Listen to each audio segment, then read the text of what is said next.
Okay, well, mark your calendars for Saturday, February 22nd. The Spin Doctors will be headlining the Rock from the Heart concert for aortic disease awareness at the Palace Theater in beautiful St. Paul, Minnesota, featuring opening act Aortic Fire and special guest Gina Schock of the Go-Go's. Now, proceeds from this concert support Rock from the Heart's mission to raise awareness of aortic and heart valve diseases and provide education for patients and families.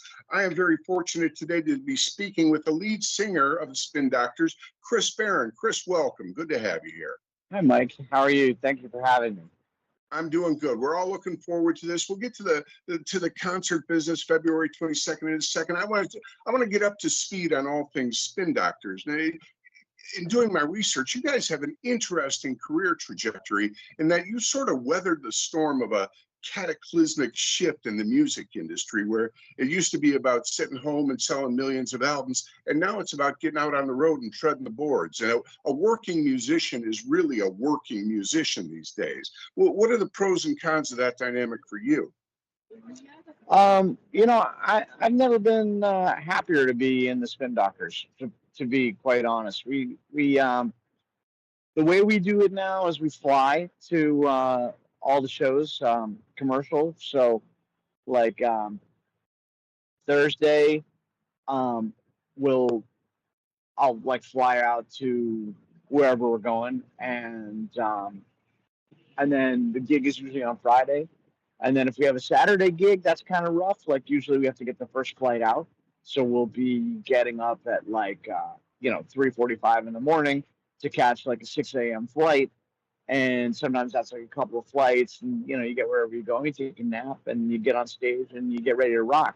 But the good news is, during the week I'm home with my wife and my cats, and just kind of taking it easy. So it can be pretty grueling, but it's kind of like a 4-day week. 2 travel days and 2 gig days. Some weekends we have 3 shows or something like that.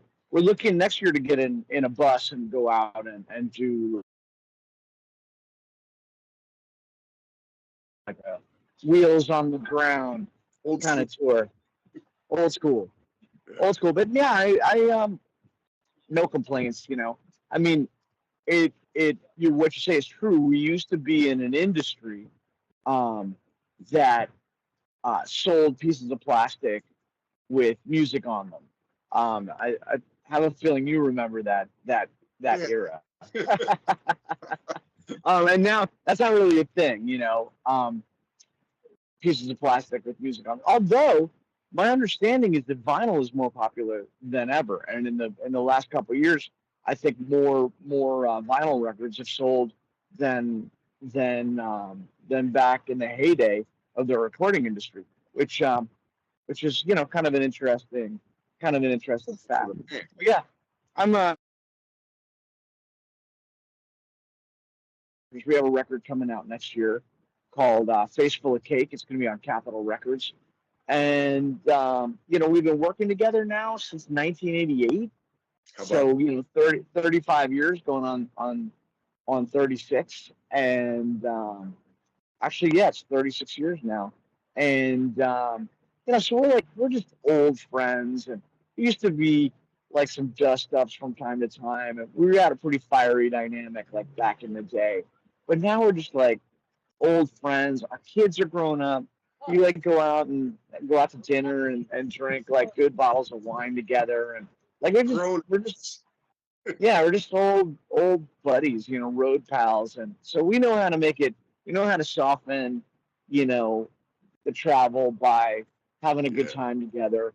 And the music's great. I think we've all been those guys are like 3 of the best musicians of the era. So it's truly What, like a pleasure. what's your songwriting process these days? Are you one of those guys who's disciplined and sits down every day to work on something, or do you wait for inspiration to strike you? A bit of both. I go through periods where if there is like a technique or a method. I do a lot of free writing, but I don't do it every single day. I go through periods where I do it every day. So if you came over to my house, you'd see several shelves with, just full of notebooks. And a lot of what's in there is just me being like, I'm sitting here drinking my coffee, the lights coming through the window. A lot of it is just kind of journally stuff. And you'll find like I write 3 pages. So as I go through that, then I go through like, I'm so stupid. What am I doing? Why am I writing? I'm myself to write. And then eventually I'm just like the dusty light of New York City touches my pinky with a piece of the universe, and the blue stains on my fingers of my ink pen reflect the dreaming sky. And I, get into some crazy shit, and then the last paragraph is like poetry, and then I just kind of move on. But it's Okay. more of a writing practice than if you looked at those notebooks, there'd be a lot of garbage in there, a lot of shit that nobody would want to read. Okay. Good. Well, shifting gears a little bit, I'm always interested in the fan artist dynamic. I've been around artists where the fans come up to them and tell them how much a certain song meant to them or a concert experience that changed their life. And I'm always wondering, how is this impacting the artist? Do you have memories or experiences of fan interactions that stayed with you and kind of moved your heart and reminds you why you got involved in this in the first place? Absolutely, yeah. I mean, I I think there's like a spectrum of like how um, fan oriented, how listener oriented certain artists are. I think some artists like feel some kind of a need to keep a distance um, in order to like you know be creative the way they want to be creative. But I like to tap into the like 12, 13, 14 year old me and and write and write for him, like and so when I mean we're really lucky. We've always appealed to young people, and we still do. um I think we have like kind of a buoyancy and a sense of humor, and somehow we've tapped into kind of a universality that we've always had. Like I've had people say, like one thing that I've always loved is a lot of people have said to me like back in the 90s when it was like you guys and like Nirvana, you know, and whatever, and their parents wanted to listen to like Lawrence Welk or whatever it was. It was like they were like, you were always the CD we could agree on. We'd put on your CD in the car because our parents liked it and we liked it as kids. So that's really cool. And I've had people be like, you know, um, Pocket Full of Kryptonite, our first record, like I had one woman say she broke her leg in like 17 places, and got hit by a car and broke her leg in like 17 places. It was like, it was really, and your CD was like in the CD player nonstop, and it really kept me from losing my mind, and maybe kept me from killing myself, and like stuff like that. I mean that to me means a lot. I think um, on that spectrum of like whether people, how connected people are. I'm pretty heavily on the I do this. I do it for myself, but I also do it to make people happy. And um,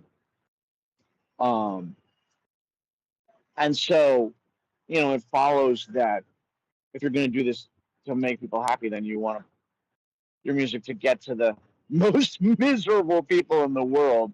You know, you want it to get to the people who are as miserable as possible.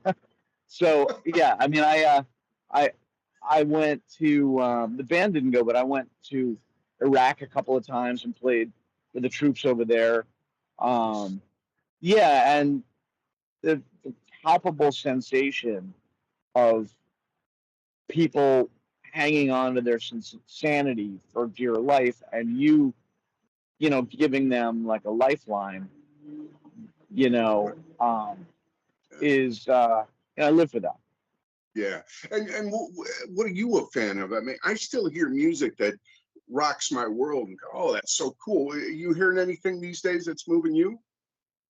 Man, I'm super out of touch, honestly, like with music right now. I mean, I heard a tune. My wife and I were in Japan, and we were at like a tonkatsu place, like a place where they serve like um you know like pork chops over rice, And there was a song, and I was like, "What song is this?" And it was I think it's called "Get Him Back" by Olivia Rodrigo. And it's just a pop tune, but I got super into that. I love that song. Um, but yeah, I mean, I listen to a lot of classical music, and like I've just been super into um, this great record um, of like Bach's cello suites, the solo cello suites. Um, It's holding up for uh, you, huh?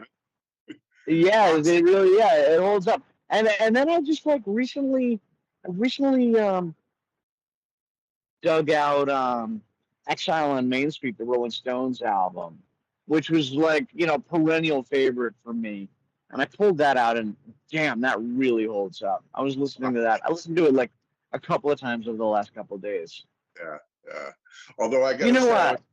I was in the grocery store yesterday and heard "Happy" that from Exile, and Yeah, this yeah, is yeah. now.